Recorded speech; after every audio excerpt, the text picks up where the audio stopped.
Assalamualaikum warahmatullahi wabarakatuh. Waalaikumsalam warahmatullahi wabarakatuh. Bismillahirrahmanirrahim. Alhamdulillahi rabbil alamin.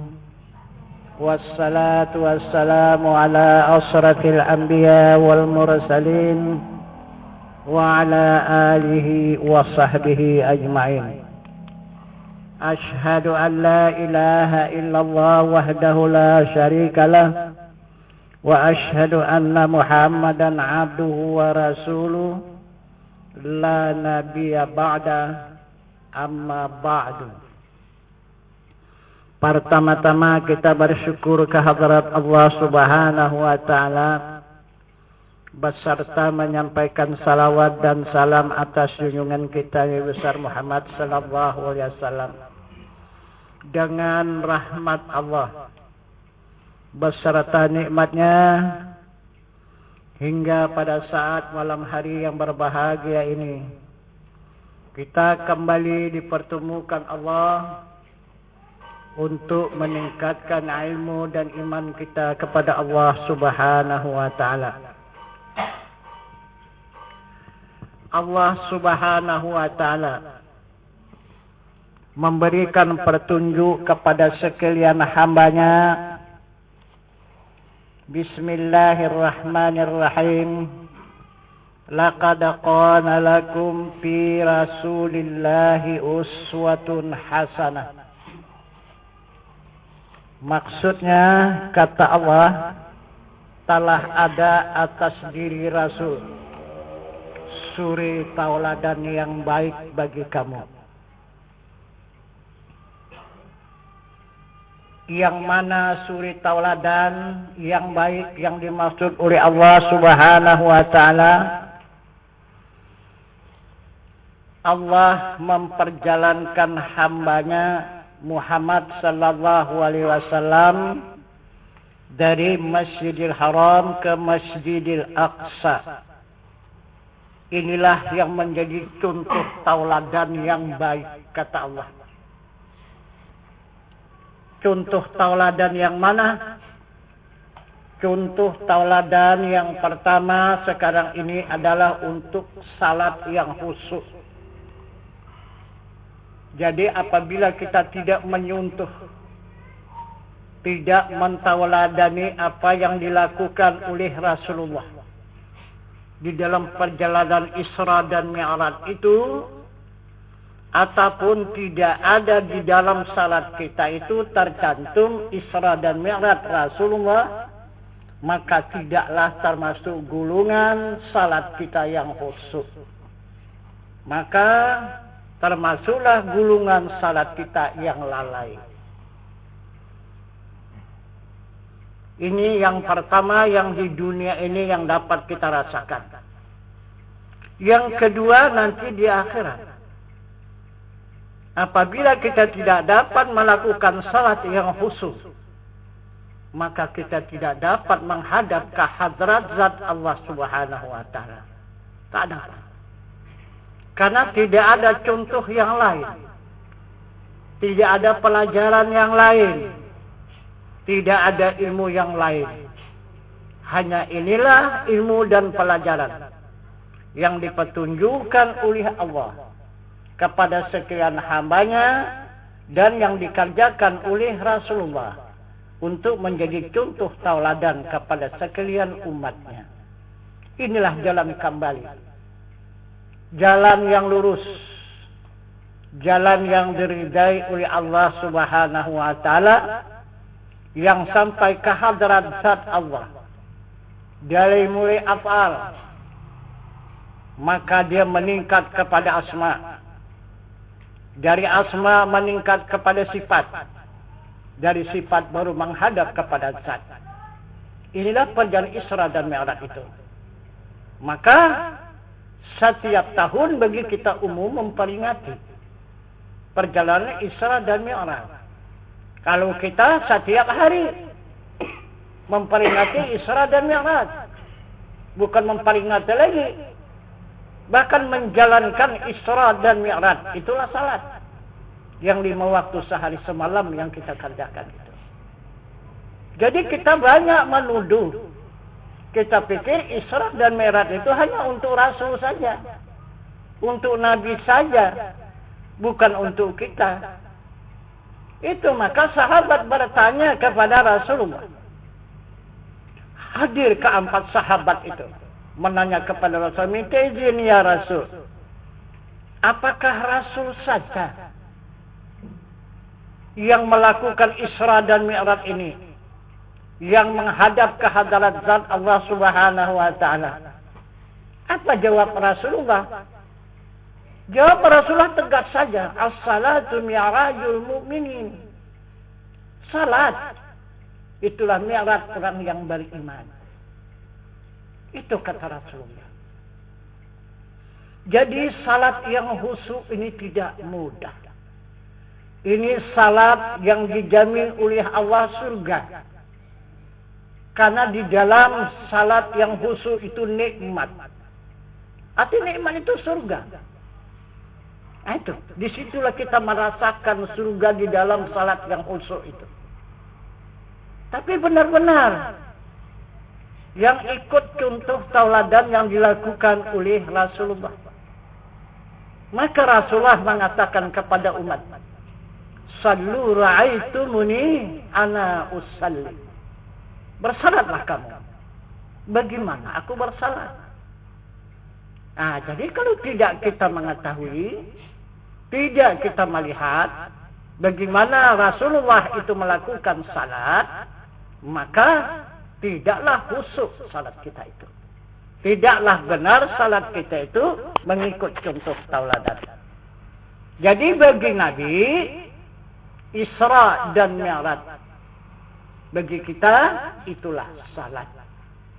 Nah, karena tujuannya Isra dan Mi'raj itu tujuannya kembali kepada Allah. Itulah jalan satu-satunya untuk jalan pulang, lain tidak ada. Coba, kalau kita pikir ya, akal manalah yang bisa menerima itu? Itu maka seturunnya Isra dan Mi'raj Nabi kita Muhammad SAW itu, yang sudah beriman 10%, 20%, 30%, dihabarkan oleh Rasulullah perjalanan Isra dan Mi'raj itu, kembali kafir. Habis berkafiran kembali semua. Nah itu, karena tidak diterima oleh akal. Nah itu, akal yang mana bisa menerima perjalanan satu malam tembus 70 langit atau 7 lapis langit? Coba, pergi balik. Adakah akal yang bisa menerima itu? Tidak ada. Dan kemudian yang tidak pernah beriman sama sekali, yang betul-betul kafir, pada saat itu dia beriman pula. Ini Muhammad di luar biasa. Ini bukan manusia biasa. Ini yang betul-betul bisa dijadikan contoh tauladan. Inilah satu-satunya hamba Allah yang bisa membawa seluruh hamba Allah ini untuk menghadapkan kepada Tuhannya. Lain belum pernah kita tahu, belum pernah kita jumpa. Baru ini satu-satunya. Begitulah umat yang dulu sibuk bersimpang siur, yang keluar dari agama, yang masuk ke agama. Begitu jugalah kita sekarang ini. Nah itu. Tak terima kali itu. Nah itu. Nah itu maka banyak yang lepas daripada fardu ain ini. Tapi coba kita periksa, apa yang sebenarnya fardu ain ini yang luar biasa. Cobalah periksa, apa itu? Itulah yang menjadi jaminan kepada diri umat. Apa itu? Kalaulah berdasarkan Al-Quran, ini perkataan Allah, berdasarkan sunnah Rasulullah yang dikerjakan oleh Rasul untuk melakukan salat saja. Saya rasa 40 tahun lagi kita menuntut ilmu belum tentu. Belum tentu kita dapat melakukan salat yang khusyuk itu 40 tahun lagi. Duduk kita begini bersama 40 tahun. Belum tentu. Ayo sama-sama kita buka Al-Quran, Al-Hadis dan Sunnah. 40 tahun lamanya. Belum tentu dapat salat itu yang khusyuk. Yang mana menjadi jaminan kita mendapatkan salat yang khusyuk itu? Itulah baiat. Itulah dia kelebihan fardu ain ini. Inilah baiat yang menjamin jamaahnya itu mendapatkan salat yang khusyuk, mendapatkan jalan yang lurus, jalan yang diridai oleh Allah kalau dia pulang. Walaupun sekarang tidak tahu satu huruf pun di dalam menuntut ilmu, cuman hanya sempat mendengar saja pulang dia. Nah itu dijamin oleh Allah Subhanahu wa ta'ala dakhala jannah. Contoh, ini baiat ya. Rasulullah membaiatkan 13 tahun umat di Jabal Qubis. 13 tahun lamanya mendapat jamaahnya ataupun umat. Kalau kita sekarang jamaah, kalau Rasulullah itu umatnya mendapat umat 1080 orang. Ini yang dinamakan kaum muhajirin. Itulah yang menerima baiat dari Rasulullah di Jabal Qubis Makkah Al-Mukarramah. Kemudian Nabi pun hijrah. Dibawalah semua umat ini hijrah ke Madinah. Sampai di Madinah diterima dan disambut oleh kaum Ansar. Orang Nasrani. Itu yang menerimanya. Nah itu. Jadi cukup baik penyambutan orang Nasrani di Madinah itu. Jadi sampailah perintah Allah Subhanahu wa ta'ala kepada Nabi kita Muhammad sallallahu alaihi wasallam. Yang pertama perintahnya, al-fitnatu asyaddu minal qatl. Fitnah itu lebih kejam daripada pembunuhan. Al-fitnatu akbaru minal qatl. Yang kedua, fitnah itu lebih besar daripada pembunuhan. Kamu selama di Mekah sampai ke Madinah ini, kata Allah, tetap difitnah oleh Abu Jahal dan Abu Lahab.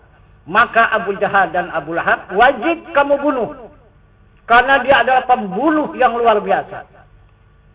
Nah, maka Rasulullah mengadakan sidang, ya, secara sidang kilat kepada para sahabat yang 10. Nah, kemudian keputusan daripada sidang, daripada rapat kilat itu, maka mendapatlah keputusan. Ditanya oleh Rasulullah Abu Bakar Siddiq, ya Abu Bakar, bagaimana sediaanmu untuk melaksanakan perintah Allah ini untuk menghapuskan jahiliyah di muka bumi ini? Separuh harta bandaku aku kurbankan. Silakan itu ambil, itu untuk Rasulullah, untuk dana perang ini.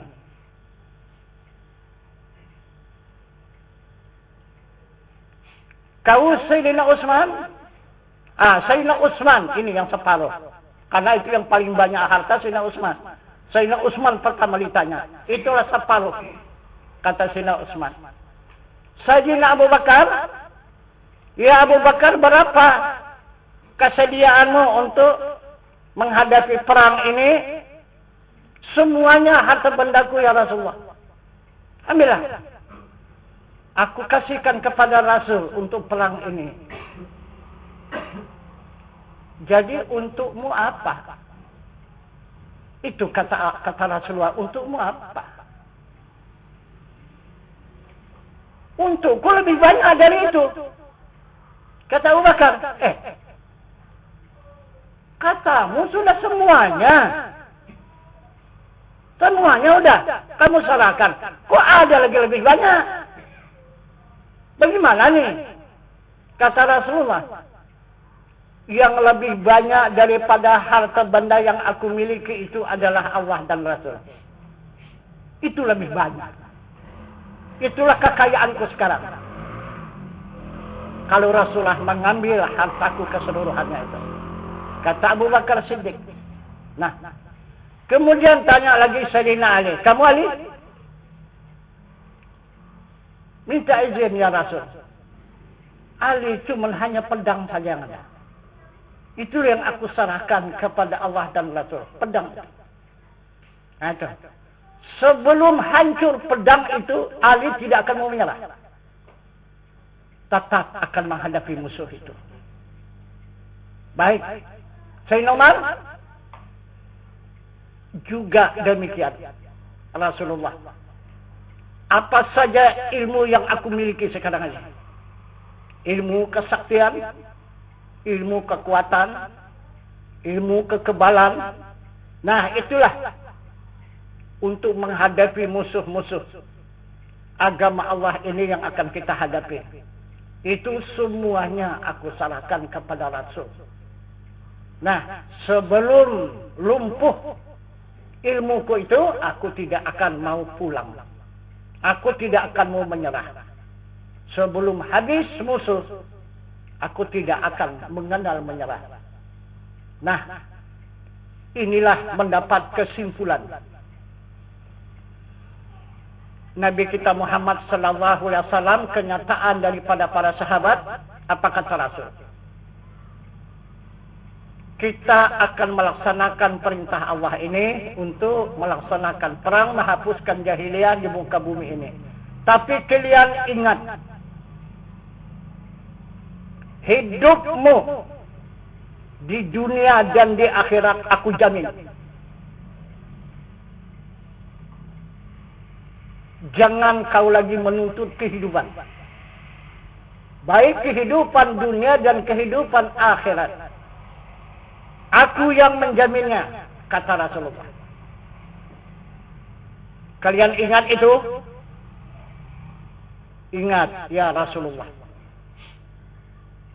Kemudian mendengar para kaum Ansar minta izin ya Rasulullah.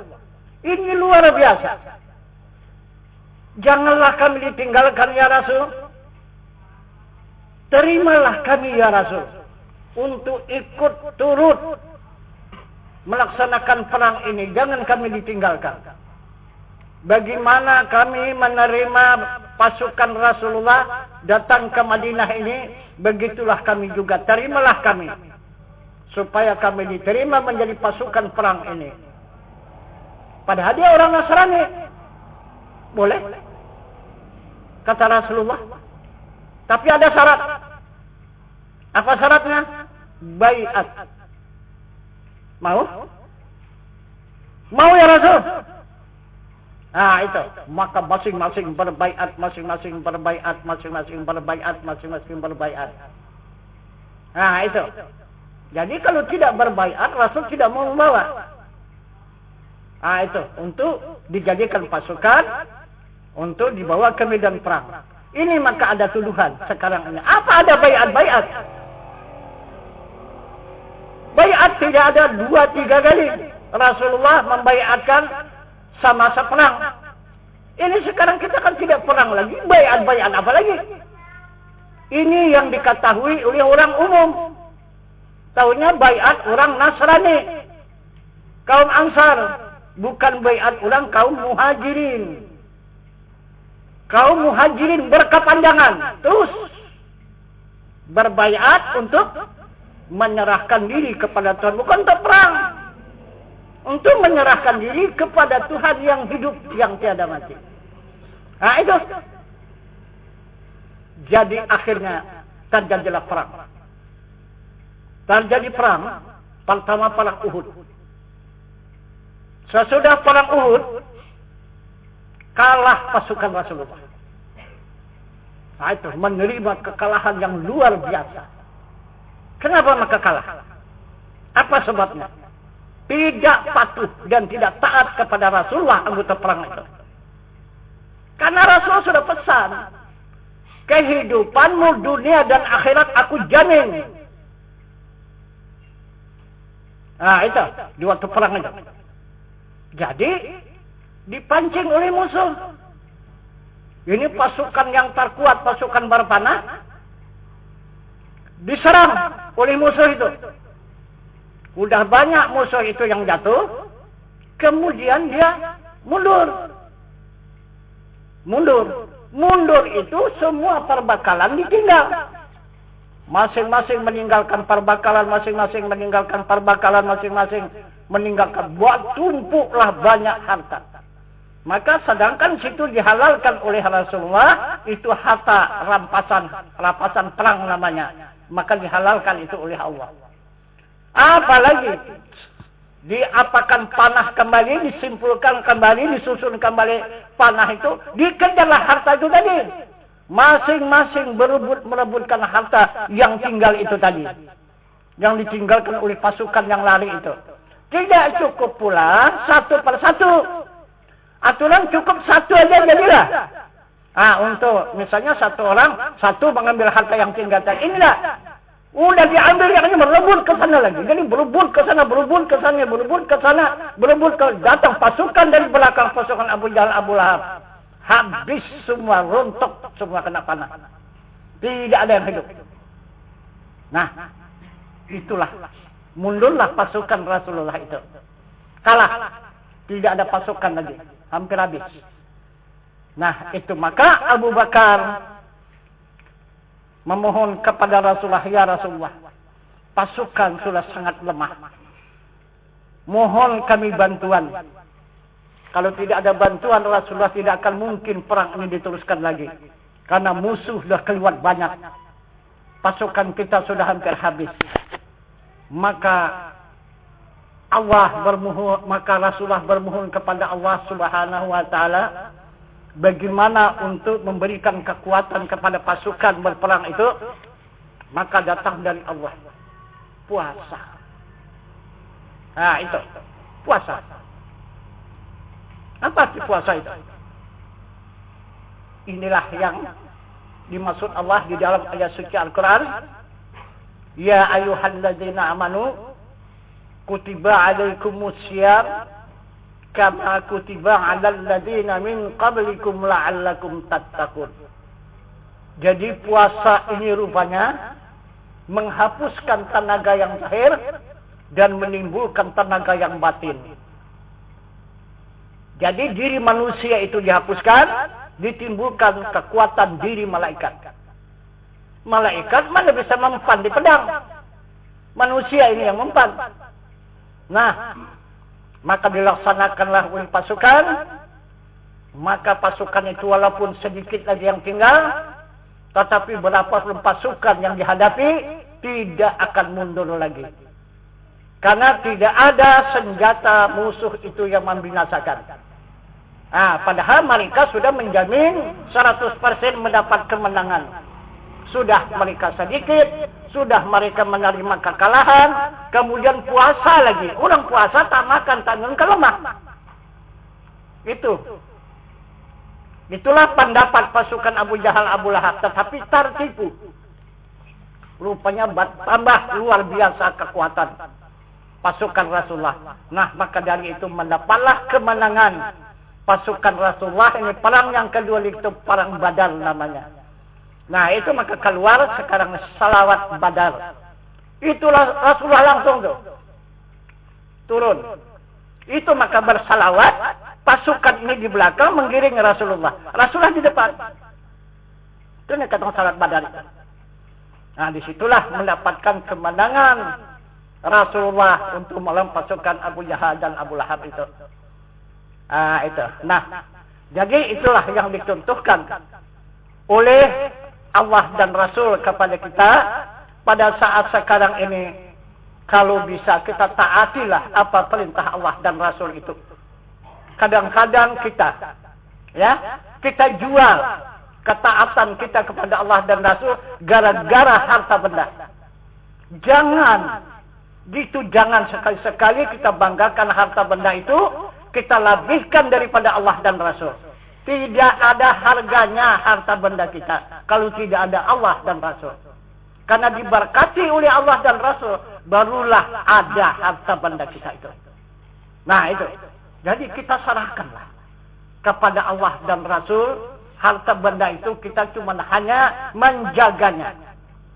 Kita hanya amanah dari Allah dan Rasul. Nah itu, jangan kita miliki 100%. Itu yang dimaksud oleh Allah dan Rasul. Kemudian kaum Ansar yang berbaiat. Kenapa maka diminta oleh Rasulullah mesti berbaiat? Kalau dia tak bisa ikut perang. Nah, coba lihat hadis Rasulullah. Nah itu, yang mengatakan kepada umatnya. Hadis sahih mengatakan, barang siapa matinya tidak ada berbaiat di atas pundaknya, maka matinya itu adalah jahiliyah. Kan? Itu hadis sahih gitu ya. Barang siapa mati tidak ada di atas pundaknya baiat, matinya itu adalah jahiliyah. Apa yang dimaksud oleh Rasulullah? Itu kaum Ansar yang berbaiat tadi, orang kafir, jatuh di medan perang, korban dia, tapi dijamin oleh Allah surga. Orang kafir, coba itu kekuatan baiat itu. Tapi banyak dipandang enteng orang itu. Itu. Kenapa maka dipandang enteng? 350 tahun yang lalu tidak boleh dikeluarkan mengenai baiat ini. Siapa yang mengeluarkan dia akan dipancung. Inilah yang paling benci, yang paling ditakuti oleh penjajah negara kita ini dulu. Itulah baiat. Baiat ini paling dibenci oleh penjajah tanah air. Karena dia apabila berkembang, pasti dia akan menuntut haknya. Dia akan memberontak. Dia akan merebut tanah airnya. Dia tidak mengenal hidup ataupun mati. Soalnya dia menuntut haknya. Itu yang ditakuti oleh penjajah. Dan begitu juga penjajah yang lebih besar lagi daripada penjajah tanah air. Penjajah apa? Penjajah rumah Allah. Itu penjajah rumah Allah. Coba lihat. Sebenarnya kalbu itu, hati kita itu Baitullah, rumah Allah. Kenapa sekarang menjadi rumah syaitan dan iblis? Kenapa? Ini karena dimasuki oleh penjajah. Ini Baitullah, qalbu mu'minin Baitullah. Hati orang yang beriman itu rumah Allah. Kenapa maka menjadi rumah syaitan dan iblis? Sifat majmumah yang dicela oleh syara. Maka yang hidup di dalam kalbu uzub, sema'ah, takbur, riyah, hasad, dengki dan tinggi diri. Bukan Allah yang berbicara di sana. Kalau menurut ketentuan Allah Subhanahu wa taala, tidak ada berbicara syaitan dan iblis di dalam rumahnya. Yang berbicara itu Allah. Yang berbicara di dalam rumahnya, summa yatalinu juluduhum wa qulubuhum ila zikrillah. Maksudnya tetap kala masyarakat dari kulit kamu hingga hati kamu zikir Allah. Tidak ada bisikan-bisikan yang lain untuk membawa kita kepada neraka. Maka Allah mengatakan dalam Al-Quran, itu adalah penyakit hati. Fi qulubihim maradun. Ada pada hati mereka berpenyakit. Apabila penyakit itu tidak dapat disembuhkan, maka dia akan menjadi buta mata hati itu. Akan menjadi khatamallahu ala qulubihim wa ala sam'ihim wa ala abasarihim ghisawatu walahum azabun azim. Aku petli mata hati mereka, maka butalah mata hati. Jadi kalau sudah buta mata hati, dari mana ada iman? Kalau sudah tidak ada iman, dari mana ibadah? Dari mana amal? Karena sumber daripada amal ibadah itu adalah iman.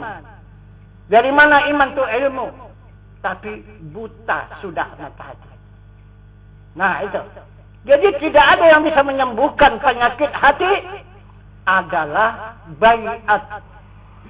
Serahkan diri kepada Tuhan yang hidup, yang tiada mati. Tidak ada merasa punya diri lagi. Nah itu. Yang dirasakan hanya Allah dan Rasul. Siang dan malam. Zat Allah dan wajah Allah. Itu yang dirasakan. Mana zat Allah yang hidup, yang tidak bisa mati. Serahkan dirimu kepada Tuhanmu yang hidup, yang tiada mati. Wa tawakkal 'alal hayyil ladzi la yamut. Kata Al-Quran. Serahkan dirimu kepada Tuhanmu yang hidup, yang tidak mati. Yang hidup itu adalah zatnya yang maha suci.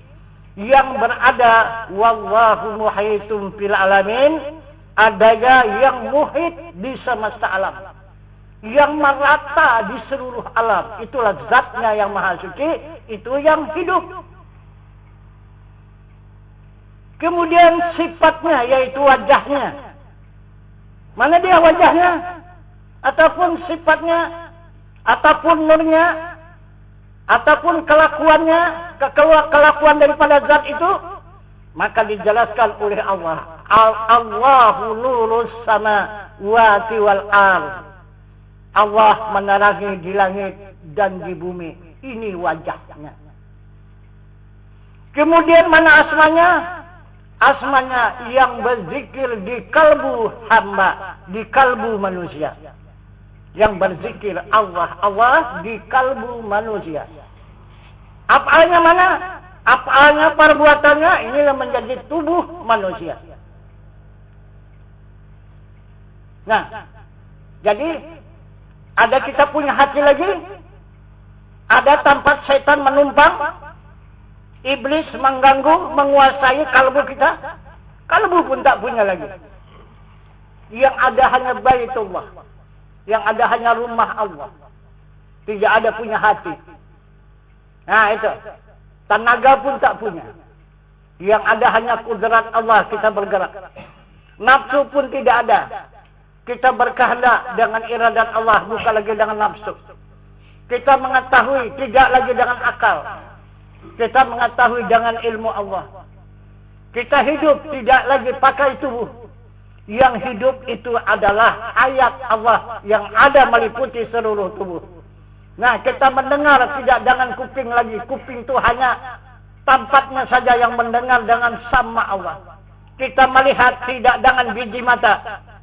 Biji mata itu cuma hanya sangkar. Ah, itu. Ataupun tempat kita melihat dengan sifat dasar Allah. Kita berkata-kata tidak lagi dengan lidah. Kita berkata-kata dengan kalam Allah yang ada pada lidah. Nah, dari mana setan dan iblis itu bisa mengganggu kita lagi? Kalau ini betul-benar sudah kita hayati dan kita amalkan. Udah kita kembali kepada Allah.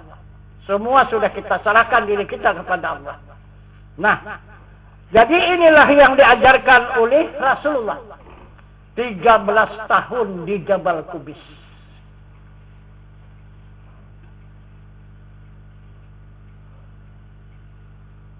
Jadi, ajaran Rasulullah yang di Jabal Qubis ini adalah pelajaran usuluddin. Ada, ini katakan usuluddin.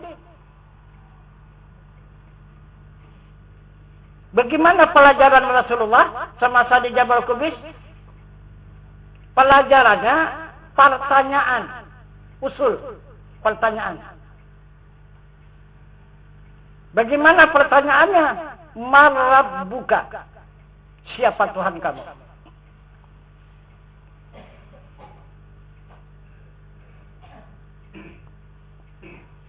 Siapa yang dapat menjawab lepas daripada jahiliyah? Siapa yang tidak dapat menjawab tetap masih di dalam jahiliyah. Kenapa? Arti jahiliyah itu menyembah Tuhan yang dijadikan Itu jahiliyah. Islam menyembah Tuhan yang menjadikan. Nah, itu. Yang dikatakan Tuhan itu yang menjadikan. Itu yang disembah. Ini Islam. Kalau kita masih menyembah yang dijadikan, itu masih jahiliyah. Nah, itu maka saya bilang tadi, kalau tidak ada jaminan baiat itu, sulit kali kita mendapatkan jalan lepas. Jadi karena Rasulullah memerintahkan kepada umat baiat, maka Rasulullah menjamin dengan syafaat lepas umatnya itu daripada jahiliyah. Coba saja satu contoh. Kita menghadap Allah Subhanahu wa taala dalam perbuatan salat. Walah. Kapanlah kita berputarnya itu nanti? Tahukah kita waktunya? Kita nanti akan berbalik daripada menyembah yang dijadikan, menyembah kepada yang menjadikan. Tapi kita masih banyak salat menyembah yang dijadikan. Mana yang dijadikan? Perbuatan, ingat kepada perbuatan, ingat kepada harta benda, ingat kepada keluarga, ingat kepada jiran tetangga, ingat kepada bumi dan langit. Semua ini yang dijadikan. Ingatan itu semua tertumpu ke sana kepada yang dijadikan. Bukan menghadap ingatan kepada yang menjadikan. Maka Tuhan mengatakan kulla syai'in khaliqul ila wajhah. Sesuatu itu rusak lagi binasa. Ada yang di langit, apa saja yang ada di bumi itu semua akan rusak dan binasa karena dia dijadikan. Yang tidak rusak tidak binasa, wajahahu. Nah, itu. Apa itu? Wajahnya dan zatnya. Itu. Mana wajahnya? Nah, wajahnya sudah ditunjukkan tadi. Wajahnya itu yang menerangi di langit dan di bumi. Allahu nurus samawati wal ardh. Allah menerangi di langit dan di bumi. Ini wajahnya. Zatnya di mana? Wallahu muhitum fil alamin. Dia muhit di semesta alam. Yang mana dia zatnya? Itulah yang hidup, yang tidak mati. Itulah hidup kekal dan abadi. Wajahnya mana? Kodrat, iradat, ilmu. Nah ini. Kodrat, iradat, dan ilmu. Yang sebenarnya ilmu itu. Ah, itu. Ilmu itu. Itu wajahnya yang sebenarnya itulah ilmu. Karena yang pertama dilahirkannya adalah ilmu. Ah, itu. Inilah yang dikatakannya di dalam hadis kudusi. Oleh zat Allah Subhanahu wa taala, awwalu ma khalaqallahu taala an-nur Muhammadin sallallahu alaihi wasallam. Nah, ini awal yang pertama-tama sebelum ada bumi dan langit ini. Nah, itu hadis kudusinya. Itu ilmu itulah. Maka ilmu itulah kekasihnya. Nah, itu. Nah, jadi berarti kita adalah yang yakin menuntut ilmu. Kita itu senantiasa beserta kekasih Allah. Nah, itu senantiasa kita siang dan malam berada beserta kekasih Allah. Nah, jadi apa kita? Maukah dimurkai Allah? Tak mungkin kan? Ya pasti juga kita akan dicintai oleh Allah kalau kita senantiasa beserta kekasihnya. Kekasihnya itu ilmunya. Nah, itu maka Rasul mengatakan kekasih Allah itu Arab turabbi birabbi. Aku mengenal Tuhanku jangan Tuhanku. Nah, itu. Yang dikenal itu Tuhan, yang mengenal itu Tuhan. Yang dikenal itu zatnya, yang mengenal itu adalah sifatnya. Itu. Sama-sama baka itu. Sama-sama kekal. Nah, itu. Nah, jadi inilah yang dimaksud oleh Allah Subhanahu wa taala, dia menurunkan dan menjalankan Muhammad itu menjadi suri tauladan. Nah, jadi bagaimana kita untuk mendapatkan salat yang khusyuk itu? 13 tahun sekurang-kurangnya kita bertauhid. Rasulullah siang dan malam memberikan pelajaran kepada sahabat dan umat. Kita seminggu sekali pun payah. Macam mana mau tamat 13 tahun? Nah, ini yang 13 tahun ini siang dan malam. 13 tahun. Nah, jadi kalau kita kalikan, kita seminggu sekali. Ada yang sebulan sekali. Macam mana mau tamat 13 tahun? Tidak bisa. Itu. Itu maka yang sangat sulit.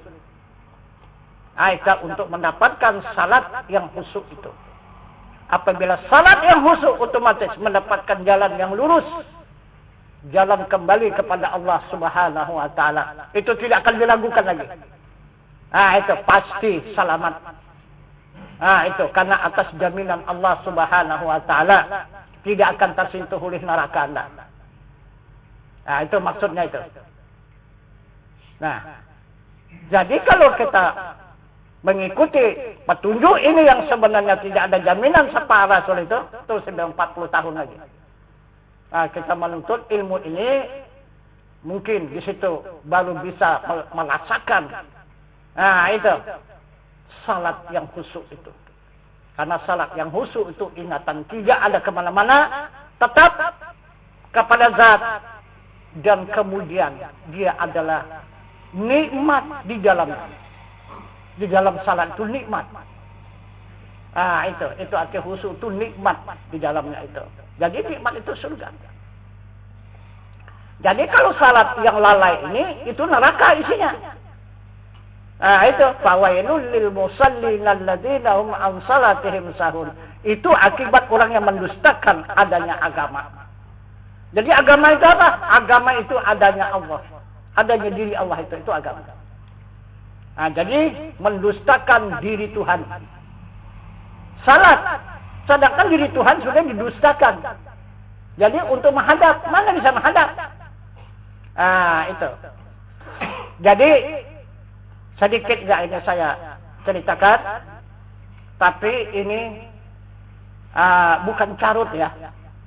Ini kita terlepas daripada adat ya. Jadi kalau tidak diceritakan macam mana kita memahaminya nanti? Ya kan? Ini yang dikatakan walaupun pahit seperti racun, mesti disampaikan. Itu. Jadi apa yang dimaksudnya? Pahit seperti racun. Sedangkan orang memakan racun kalau ngelupur. Iya kan? Kesakitan. Gitu. Kalau kita memakan racun. Maka lebih pahit dari itu. Kata Rasul. Kalau kita sampaikan yang sebenarnya itu. Nah, satu contoh. Ya. Tapi betul-betul teliti.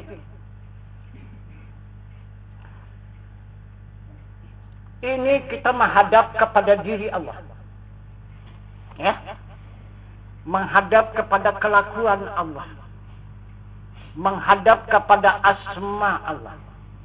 Menghadap kepada perbuatan Allah. Inilah jalan ilmu yang kita tuntut ini. Supaya mendapatkan jalan yang lurus. Nah, kalau dituntut ilmu begitu saja, kenapa rupanya? Kenapa? Maka ada baiat pula. Kenapa harus ada baiat? Ini yang dituduh, yang salah orang yang menyampaikan. Bukan Allah dan Rasul. Yang memerintahkan ini Allah. Yang mensunahkan ini, yang menghadiskan ini Rasulullah. Kenapa tidak Allah dan Rasul? Itu kita katakan kafir. Kita katakan sesat. Kenapa? Kenapa maka orang yang menyampaikan kata Allah, kata Rasul, kata sunnah, kok itu yang dikatakan sesat? Kan dah luar biasa itu. Sedangkan dia la haula wala quwata. Tidak ada daya dan upaya. Kenapa maka dia yang dihukum? Kenapa orang yang lemah, yang daif, yang papa, yang hina, kenapa maka dihukum? Kenapa yang berbuat tidak dihukum? Nah, yang kedua saksi. Saksi mencuri, saksi merampok, saksi perzinahan, saksi segala-galanya membuat dosa. Atas saksi itu dihukum? Enggak kan? Yang berbuat itu dituntut, yang berbuat dihukum. Jadi maunya Allah dan Rasul itu dihukum. Ini Allah dan Rasul tidak benar, ini sesat, ini kafir, ini Allah dan Rasul itu. Begitu kenapa? Hah? Kenapa tuh orang? Itu. Coba ya. Coba kita perhatikan baik-baik. Allah punya zat. Arti zat itu diri. Kita juga punya diri. Itulah tubuh namanya. Nah, sekarang maukah kita menunjukkan ke seluruh tubuh kita itu kepada orang lain? Coba. Ini saya minta jawaban. Mau? Kalau kita mau macam mana?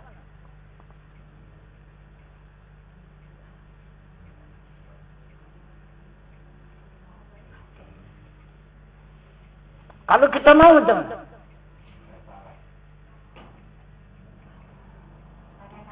Hah?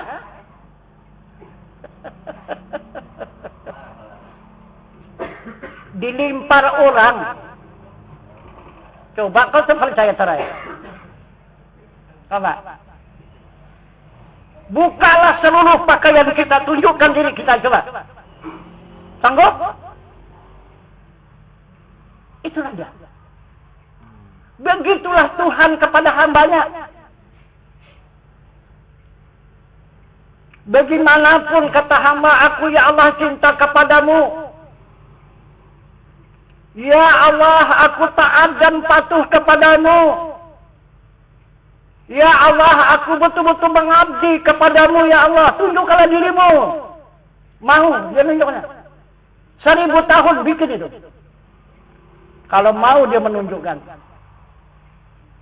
Ini tidak akan kutinggalkan salat lagi ya Tuhan. Ini puasa siang dan malam kukerjakan. Ini zakat setiap hari kukeluarkan. Ini haji ratusan kali sudah kukerjakan. Tunjukkan ya Allah dirimu. Mau dia menunjukkan? Tidak akan mau dia menunjukkan. Kenapa? Karena dia rahasia.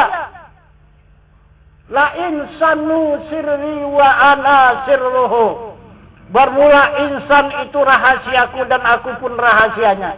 La insanu sirri wa sifatin li ghairihi. Bermula insan itu rahasiaku dan rahasiaku itu sifatku dan sifatku itu tidak lain daripada zatku. Tidak akan mau dia menunjukkan karena dia rahasia diri manusia dan rahasia semesta alam.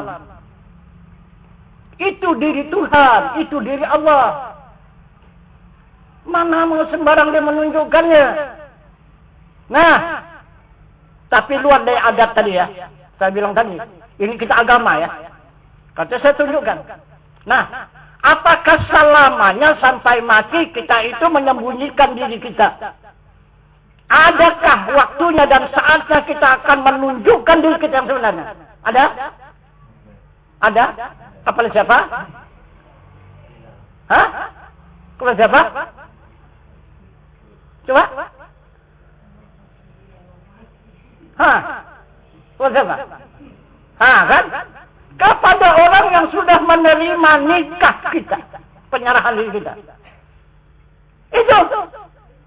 Nah, kalau sudah diterimanya nikah kita, macam mana? Hah? Itu.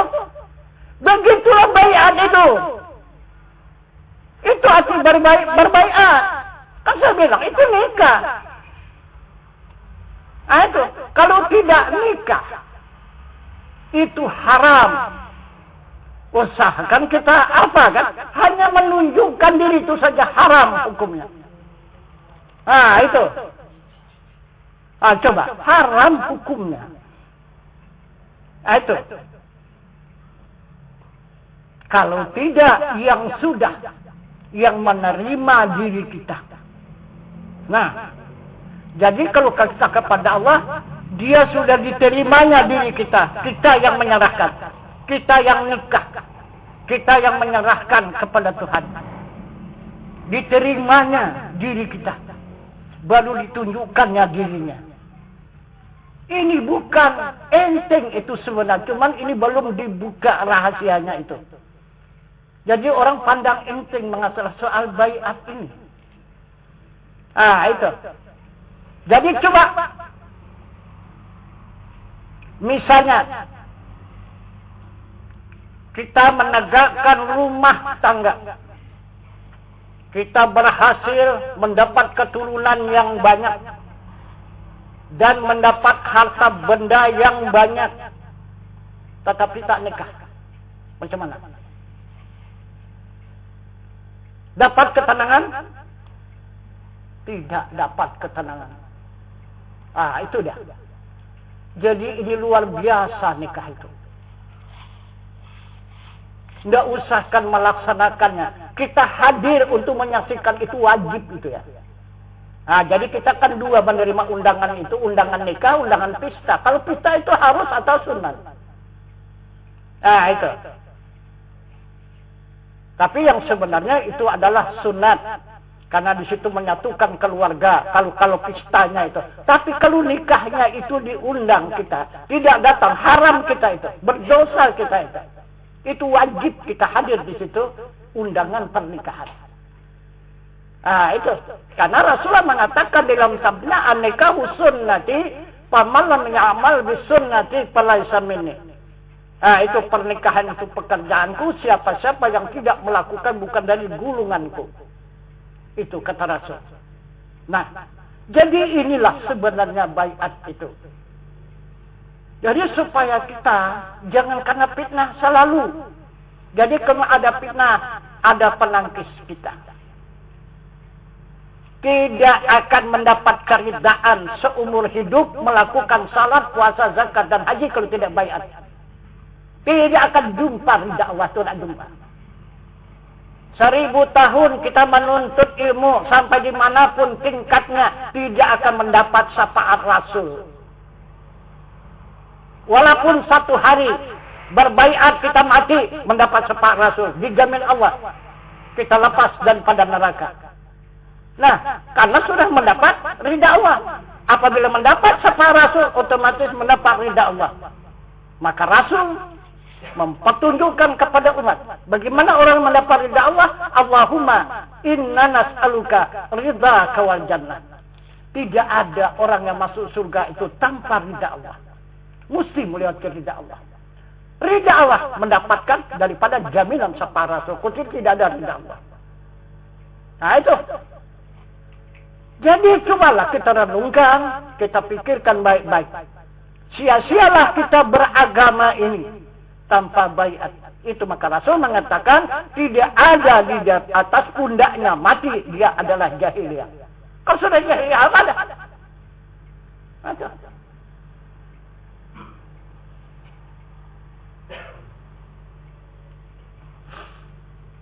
Nah, jadi kemudian bagaimana untuk kita mendapatkan salat yang khusyuk? Salat yang khusyuk kata Allah ikut contoh. Nah itu. Yang dikatakan oleh Allah salat yang khusyuk itu adalah surat Al-Mu'minun. Kan aflahal mu'minun alladzina hum fi salatihim khashi'un. Itu sangat beruntung orang yang beriman. Kalau tidak beriman tidak dapat salat khusyuk itu. Tak dapat. Nah itu. Jadi kalau sudah kita beriman, maka menggapailah keuntungan. Karena di waktu menegakkan salat itu mendapatkan khusyuk di dalamnya. Di waktu salat itu khusyuk di dalamnya. Bahkan tawadhu lagi, kata Rasul. Bukan sekadar khusyuk saja, khusyuk dan tawadhu. Nah, itu. Jadi ini salat ini adalah jalan kita pulang. Maka dari sekarang kita melatih jalan pulang supaya kita tidak kesasar.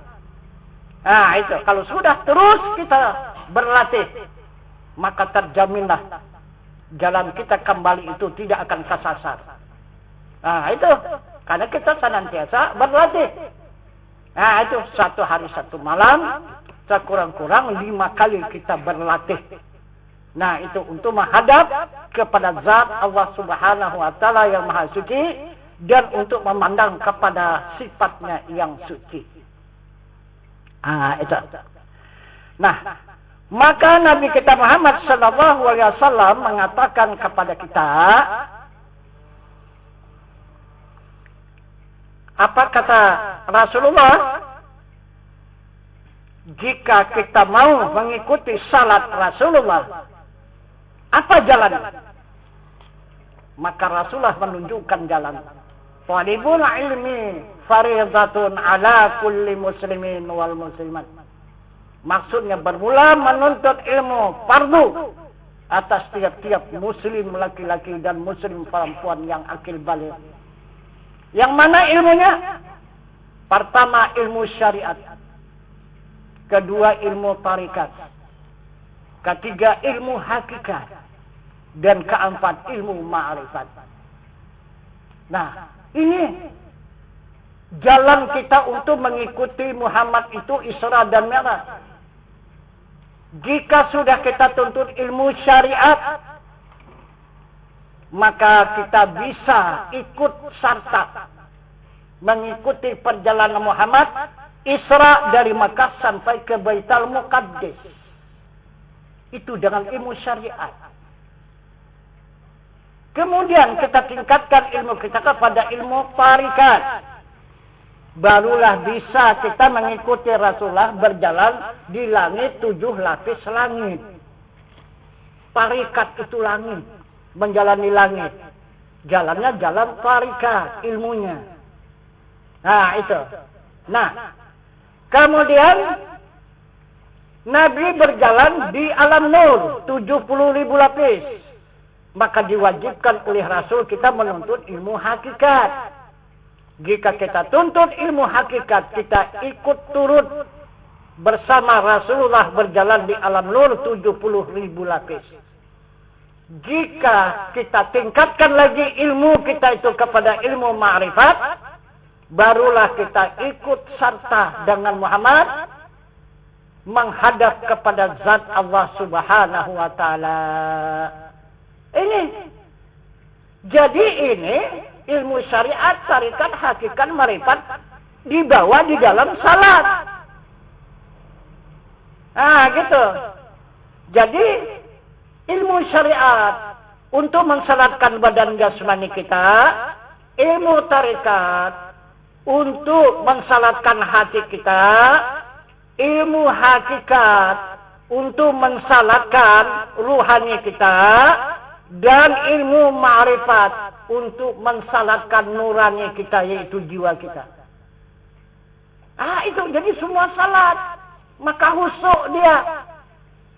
Itu badan kita salat, hati kita salat, ruh kita salat.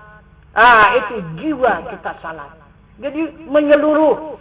Ini yang dimaksud oleh Allah, ya ayyuhalladzina amanu dkhulul silmi kaffah. Wahai orang yang beriman, masukkan diri kamu ke dalam Islam secara menyeluruh. Dari mulai syariat Islam, tarikat Islam, hakikat Islam, dan ma'rifatnya pun Islam. Menyeluruh. Nah, ini yang dimaksud oleh Nabi kita Muhammad SAW di dalam sabdanya.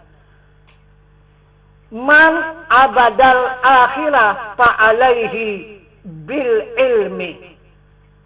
Jika kamu menginginkan kesenangan di akhirat dengan ilmu. Ini ilmunya. Ilmu syariat, ilmu tarikat, ilmu hakikat, dan ilmu ma'rifat. Nah itu. Man aradat dunia fa'alaihi bil ilmi. Dengan ilmu juga. Kalau untuk mendapatkan kesenangan di dunia, juga dengan ilmu. Coba lihat ilmu di dunia. Kalau dari agama ya, pertama kita pelajari ibtidaiyah. Sesudah ibtidaiyah, baru sanawiyah. Sesudah sanawiyah, baru aliyah. Ah itu, kalau dulu fakultas namanya, sekarang ini kuliah ya. Kuliah. Baru nanti meningkat kepada derajatnya. Itu. Jadi kalau derajatnya sekarang, ya, berapa derajat itu? Sampai kepada S1, S2, S3 kan? Itu sampai kepada insinyur profesor. Itu tingkatan derajat ilmunya.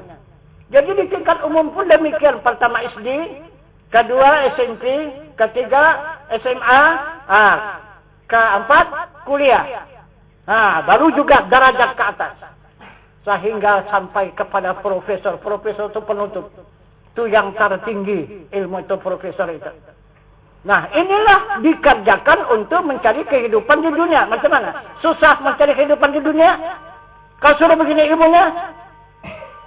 Kan tidak kan? Nah, juga kalau di akhirat juga pakai ilmu seperti itu. Syariat, tarikat, hakikat, ma'rifat, hayalullah, panapilah, bakabilah, musyahadah. Coba kerjakan salat, coba kerjakan puasa, coba kerjakan keluarkan zakat, coba laksanakan ibadah haji. Ilmu inilah yang menyempurnakan pekerjaan kita itu. Ilmu inilah yang mengangkat derajat kita. Ilmu. Tapi orang sangat suka meninggalkan ilmu. Jadi kita cari apa ke dunia ini? Cari apa coba? Mencari kaya apa? Coba lah. Kalau kita kejar kekayaan tidak akan terkejar kita. Kita berapa tahun lah baru. Kekayaan sudah berapa ribu tahun dengan tahun lalu. Itu yang kita kejar. Bisa dikejar itu? Tidak akan terkejarnya. Lagipun Allah tidak akan berikan. Coba buka kitab Qasr Asar. Aku tidak akan berikan harta kesenangan yang berlebih kepada hambaku yang beriman. Karena hanya dinikmatinya masa sebentar. Begitu. Yang aku berikan nanti di akhirat. Karena di situ masa yang kekal. Itu. Karena perbandingan akhirat dengan dunia ini diceritakan oleh Nabi Adam alaihissalam. Malaikat bertanya kepada Nabi Adam. Adam, berapa lama kamu dimasukkan Allah ke dalam surga hari itu? Adam dengan tegas menjawab dengan jujur, baru setengah hari. Itu. Baru setengah hari. Kata Adam dia berada di dalam surga itu. Udah dicampakkan balik. Setengah hari cuma. Tapi catatan malaikat yang ada di muka bumi ini. 500 tahun sudah lamanya Adam ditinggalkannya bumi ini. Jadi berarti satu hari akhirat 1000 tahun dunia ini. Coba. Ada berapa hari kita umur di dunia ini? Perbandingan akhirat. Kalau ada 100 tahun lebih sedikit, cuman hanya 1 jam akhirat. Cuman hanya tidur bermimpi. Tidak ubah kita seperti tidur bermimpi, kemudian bangun lagi. Ya, mimpinya aku tadi. Nah, begitu juga lah nanti jiwa kita itu. Itu. Kemudian tutup mata, bangun kembali. Ya, bermimpinya aku tadi. Kata jiwa kita itu. Padahal sudah ratusan tahun di dunia. Itu. Jadi begitulah Tuhan itu memperubah rasa yang ada pada hamba itu. Itu maka Kalau bisa jangan kita menempuh sekaratul maut. Itu di sekaratul maut itu. Apabila kita tidak lulus, tidak kita menerima nikmat dari Allah, 1 jam. Kalau dikatakan orang dunia sekarang ini koma ya, 1 jam. Tapi perasaan kita itu 1000 tahun. Nah, kalau kena 1 hari 1 malam, 24 jam kita koma, 24.000 tahun di sakaratul maut. Macam mana kita merasakannya itu? Nah itu. Begitulah kekuasaan Allah Subhanahu wa Ta'ala itu menjalankan hambanya di muka bumi itu. Maka dari itu Allah menuntut kepada hambanya supaya benar-benar hamba itu bertakwa kepada Allah itu. Bukan hanya sekedar beriman saja, bertakwa. Apa arti takwa? Mudah kali kita menyebut itu takwa itu. Iya kan? Nah, yang dimaksudnya dalam Al-Quran tattaqun. Apa itu? Arti takwa itu kepada Allah. Arti takwa itu kita sudah punya ilmu. Jika sudah punya ilmu, baru kita tingkatkan menjadi iman. Sesudah menjadi iman ilmu itu, baru kita tingkatkan menjadi amal. Sesudah menjadi amal iman itu, baru ditingkatkan menjadi ibadah. Jadi ilmu, iman, amal, ibadah. Inilah yang menjadi tattaqun. Yang menjadi takwa kepada Allah. Bukan mudah itu takwa itu. Nah itu. Menyatu yang 4 ini. Baru dikatakannya tattaqun. Nah itu. Jadi dari ilmu menyatu ke iman. Dari iman menyatu ke amal. Dari amal menyatakan dirinya menjadi ibadah. Barulah tattaqun. Jadi jika sudah sampai kepada tattaqun, maka Allah akan menjanjikan kepada hambanya, wa may yattaqillaha yaj'al lahu makhraja wa yarzuq min haitsu la yahtasib. Barang siapa yang bertakwa kepada Allah diberikan jalan keluar dan diberi rezeki yang tidak disangka-sangka. Itu janji Allah Subhanahu wa Ta'ala. Itu. Nah, jadi inilah jalannya kita untuk mendapatkan salat yang khusyuk tadi. Kita mesti salat itu diisi dengan ilmu. Ilmu syariat, ilmu tarikat, ilmu hakikat, dan ilmu ma'rifat. Ilmu syariat mengenal af'al Allah, ilmu tarikat mengenal asma Allah, ilmu hakikat mengenal kepada sifat Allah dan wajah Allah, dan ilmu ma'rifat mengenal kepada zat Allah. Itulah yang menjadi salat. Maka salat itu khusyuk. Nah, jadi salat itu tidak ada berbau hamba dan tidak ada berbau malaikat. Usahakan hamba, malaikat pun tidak ada di dalam salat itu. Salat itu minallah, billah, lillah, daripada Allah, kepada Allah, bagi Allah. Coba, maka dikatakan kata Allah, kamu bukan salah, kamu hanya berbohong. Coba, di mana saatnya kita berbohong itu? Di mana? Sadar apa enggak kita bahasa kita berbohong? Ya. Sesudah kita takbir menghadap ke hadrat zat Allah Subhanahu wa Ta'ala. Itu takbir itu menghadap kepada zat ya. Fa'bud ini sembah aku. Nah, itu menghadap kepada zatnya. Itu menghadap itu mengingat wa aqimis salata li dzikri. Tegakkan salat, ingat aku. Maka kita pun berkata di hadrat zat Allah, Inna salati wa nusuki wa mahyaya wa mamati lillahi rabbil alamin. Lillah si rabbil alamin. Itu salatku, ibadahku, hidupku dan matiku hanya milik Allah, Tuhan semesta alam. Coba macam mana? Tak ada milik kita kan? Tak ada milik kita salat itu. Nah, kemudian timbul di belakang. Berdiri Allahu Akbar, ruku Allahu Akbar, sujud Allahu Akbar, duduk Allahu Akbar. Kemana? Siapa yang mengatakan Allahu Akbar itu? Kita memuji Tuhan kita. Di mana Tuhannya? Di atas. Itu paling banyak ke di atas ya. Itu paling banyak tuh. Nah, itikadnya di atas sana. Allahu Akbar berdiri. Allahu Akbar ruku. Sebelakangi Tuhan yang di atas tadi. Allahu Akbar duduk. Tertunggungi Tuhan tadi. Kejar sampai itu.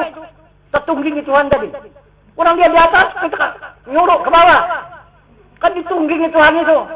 Nih Tuhan kita bilang. Kita tunjukkan punggung kita itu. Kemana itu coba? Coba. Allahu Akbar duduk. Nah apalah. Ya kan? Masih bisa nunggunya itu. Ya bagaimana? Bukan kita di situ. Kita sudah tidak ada lagi. Itu maka kita tadi berbohong. Itu yang mengata Allahu Akbar, dia puji kalim bagi kalim. Allah memuji dirinya. Bukan ada kita yang memuji. Itu Allahu Akbar juga dia menunjukkan dirinya. Dia yang maha besar, itulah ruku. Allahu Akbar, Allah yang maha besar, itulah menunjukkan dirinya sujud. Allahu Akbar duduk, dia menunjukkan dirinya maha besar, itulah duduk. Mana ada hamba? Kalau ada di situ hamba, berarti kita adalah berbohong kepada Tuhan. Inna salati wa nusuki wa mahyaya wa mamati lillahi rabbil alamin. Itu adalah kata-kata bohong kepada zat Allah. Macam mana terima Allah salat itu? Tidak diterimanya. Itu. Sudah berlaku di dalam satu Allah semata. Itu Allah semata-mata. Mana ada? Jadi kalau kita hamba, Al-Quran sudah menghantam la haula wala quwata illa billahil azim. Di mana bisa melakukan salat? Kalau hamba. Nah, kemudian coba menghadap lagi kepada Rasul. Apa kata Rasul? La tahrakun zarratin illa biiznillah. Tidak ada yang bergerak walau sebesar zarah kecuali izin Allah. Ada bagi hamba? Tidak ada. Nah itu. Cuman hamba itu sekadar saksi saja. Menyaksikan kebesaran Allah itu. Bahasa Allah itu maha besar. Berdiri, ruku, sujud, dan duduk. Kita hamba hanya menyaksikan kebesaran Allah itu.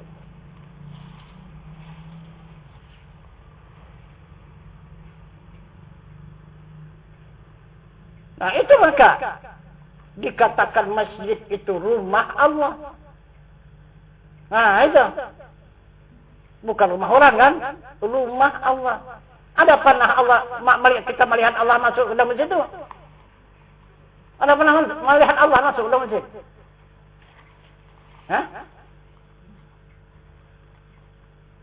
Allah yang kita hayalkan yang tidak pernah masuk ke dalam masjid. Yang di atas sana. Memang tak pernah masuk. Yang di atas sana tak pernah masuk ke masjid. Tapi kalau Allah yang wajib ada, itu yang selalu masuk ke masjid. Itu maka rumah Allah. Tapi Allah yang wajib ada ya. Yang wajib sadia. Nah. Wujud artinya ada. Yang ada itu Allah Ta'ala. Wajib Allah Ta'ala ada. Mustahil Allah Ta'ala tiada. Nah itu. Apa tandanya Allah Ta'ala itu ada? Kalau dulu tauhid yang pertama, baharu alam sekaliannya. Baharu alam sekaliannya. Jadi dengan adanya alam yang baharu ini menunjukkan adanya Allah. Nah ini. Jadi inilah tandanya Allah itu ada karena ada alam ini. Nah itu. Yang kedua, dia pakai Al-Quran. Nah itu. Tidak lepas juga daripada alam ini. Yang mana di Al-Qurannya Allahul ladzi khalaqas samawati wal arda wa ma bainahuma. Maksudnya Allah menjadikan 7 lapis langit dan 7 lapis bumi antara keduanya. Nah ini. Jadi adanya 7 lapis langit dan 7 lapis bumi ini menunjukkan adanya Allah. Pasti adanya Allah. Kalau tidak, pasti adanya Allah. Bumi dan langit tidak ada. Karena dia bumi dan langit menunjukkan adanya Allah. Kalau kata Rasul ini majaz. Bayang-bayang. Mustahil ada bayang-bayang. Kok tidak ada yang punya bayang. Itu. Jadi, keterangan yang kedua menunjukkan Tuhan itu ada. Pertama, baharu alam. Yang kedua adalah Al-Quran. Yang ketiga, ada lagi keterangannya. Yang ketiga, Al-Quran juga. Yang mana dia? Fa rabbis sama'i wal ardi innahu lahaqqum mislama annakum tantikun. Demi Allah. Bersumpah lagi Allah. Menjadikan 7 lapis langit dan 7 lapis bumi. Maka adalah ia. Adanya ia. Seperti kamu bertutur-tutur. Seperti kamu berkata-kata. Katanya. Tiap-tiap kamu berkata. Ada yang mengatakan. Yang mengatakan siapa? Coba. Itu kan dekat. Itulah memastikan adanya Allah. Maka kamu berkata-kata kan. Bertutur-tutur. Jika kamu berkata, pasti ada yang mengatakan. Jadi siapa yang mengatakan? Kalau tidak Allah. Itu. Maka berkata-kata kita dengan Allah. Wa kallamallahu Musa taklima. Telah berkata-kata Allah dengan Nabi Musa dengan sempurna kata. Bukan hanya Nabi Musa saja, ke seluruh manusia. Siapa yang punya lidah? Itu. Berkata-katalah dengan Tuhannya. Itu. Nah, jadi inilah yang tidak kita ragukan lagi. Walaupun kita belum mendapatkan salat yang khusyuk, tetapi kita sudah berada di jalan salat yang khusyuk. Itu maka dimaafkan oleh Allah. Maka Allah akan menerima keridaan salat kita itu. Walaupun kita belum merasakan khusyuk, tetapi Allah sudah menerima salat kita itu salat yang khusyuk. Cuman kita belum merasakan itu saja. Itu. Karena jalannya sudah ditunjukkan oleh Rasulullah salat yang khusyuk itu. Pakai ilmu syariat, ilmu tarikat, ilmu hakikat, dan ilmu ma'rifat. Barulah sesuai dengan contoh tauladan yang dilakukan oleh Rasulullah, yang dijalankan oleh Allah Subhanahu wa taala. Nah, itu. Jadi itulah salat yang diridai Allah, salat yang khusyuk, yang mengikut contoh tauladan yang dilakukan Rasulullah. Jadi tidak akan kita ragukan lagi salat itu. Jangan ditunggu-tunggu lagi. Aku belum bisa salat ini karena belum khusyuk. Jangan. Iya.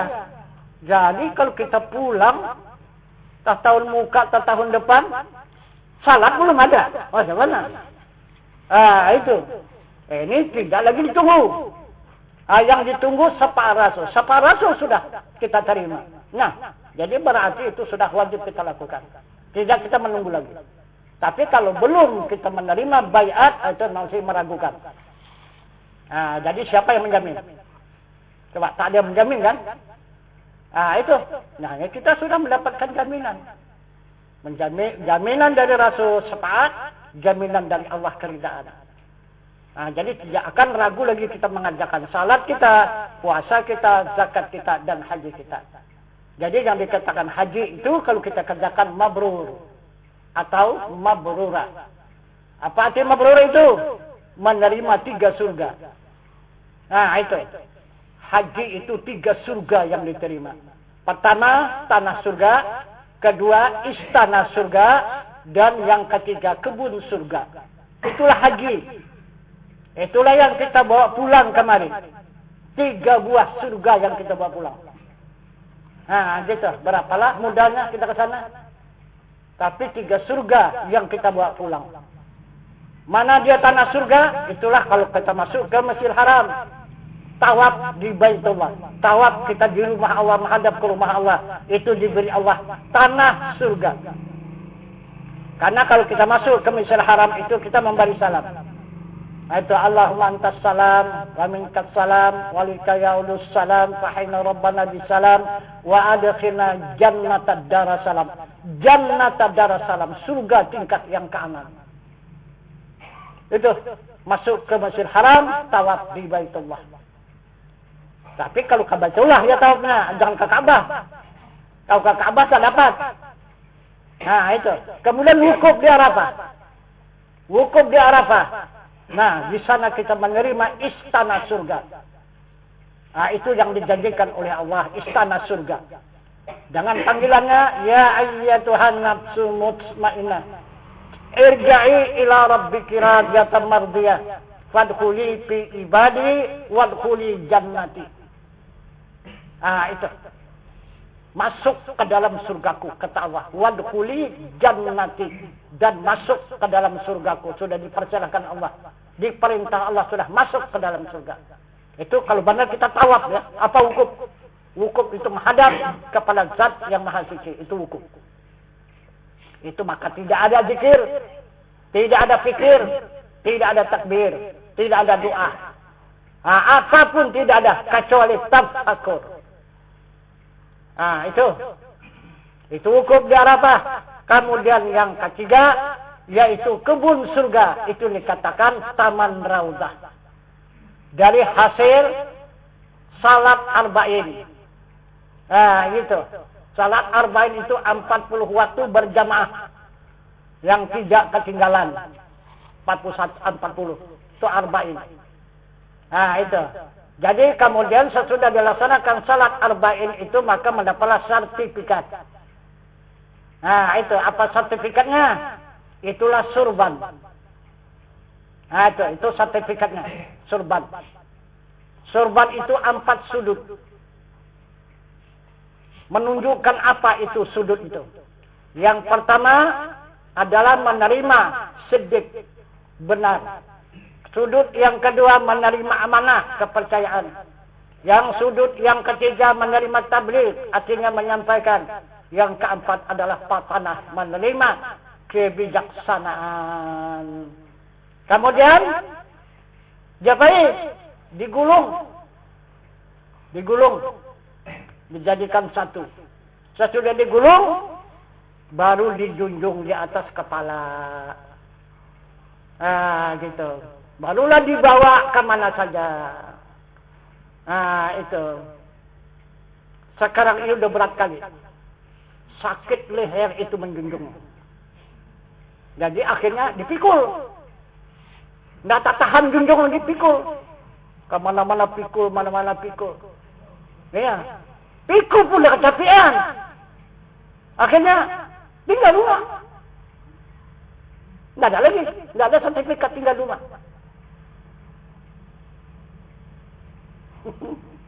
Nggak ada sertifikat. Itu.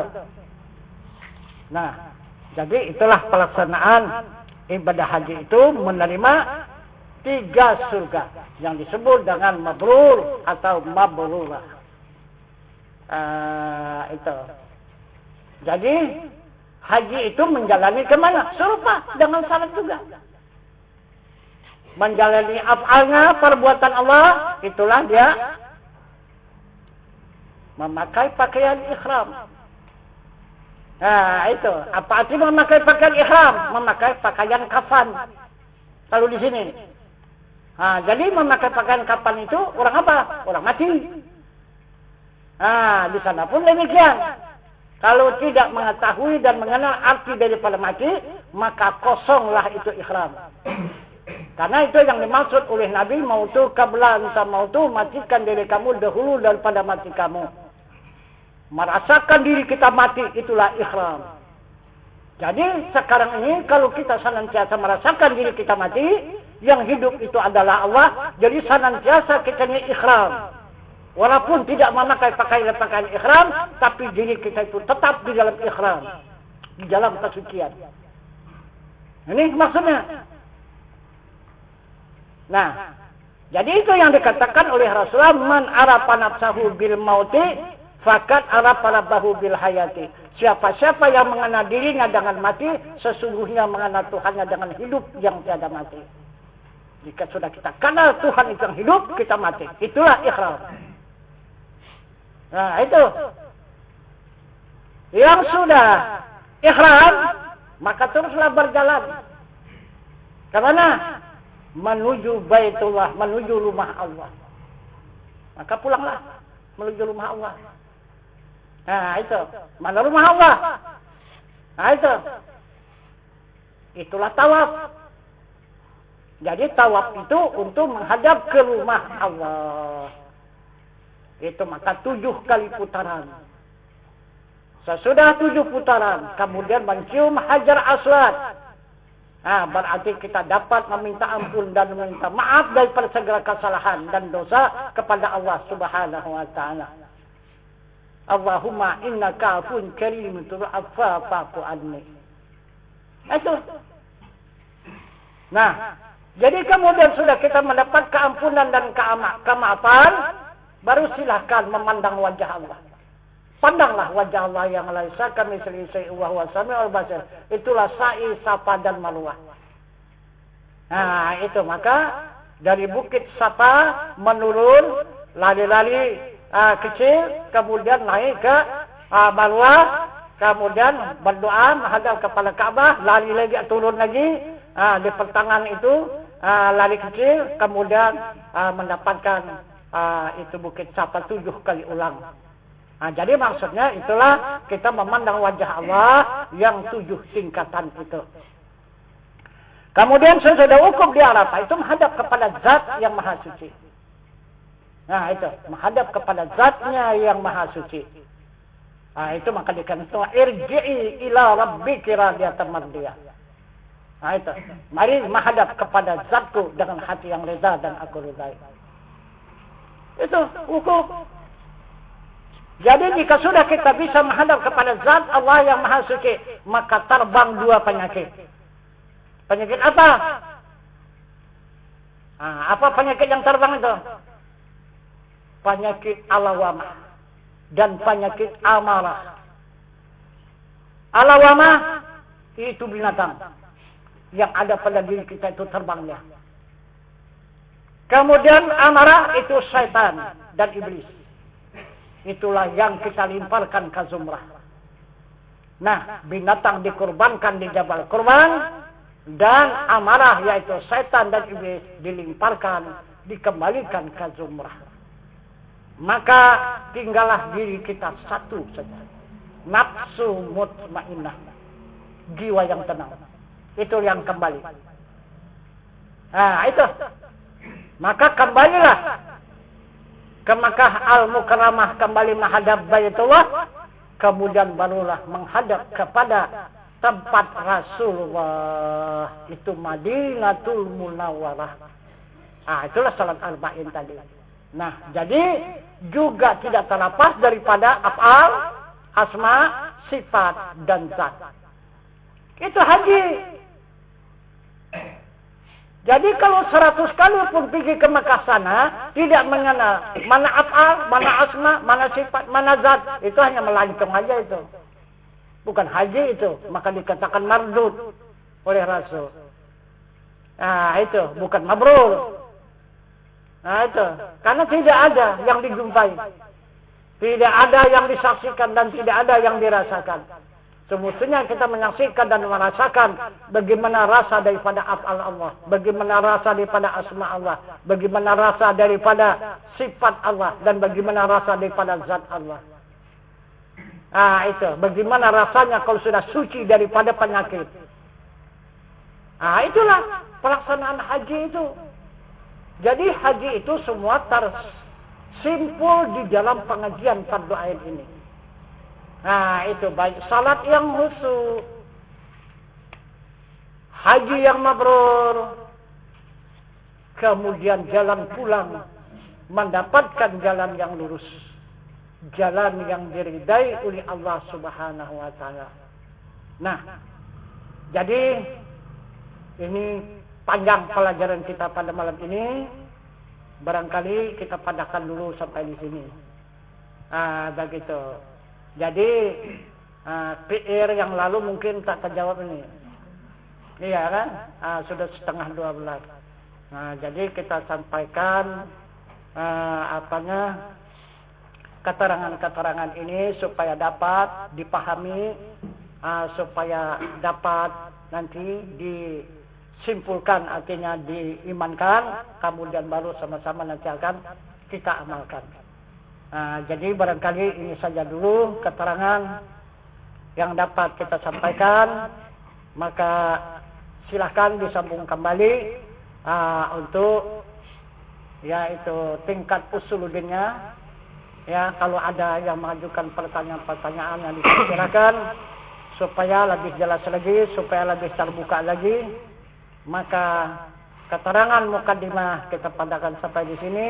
Wabillahi taufiq wal hidayah. Assalamualaikum warahmatullahi wabarakatuh. Waalaikumsalam warahmatullahi wabarakatuh.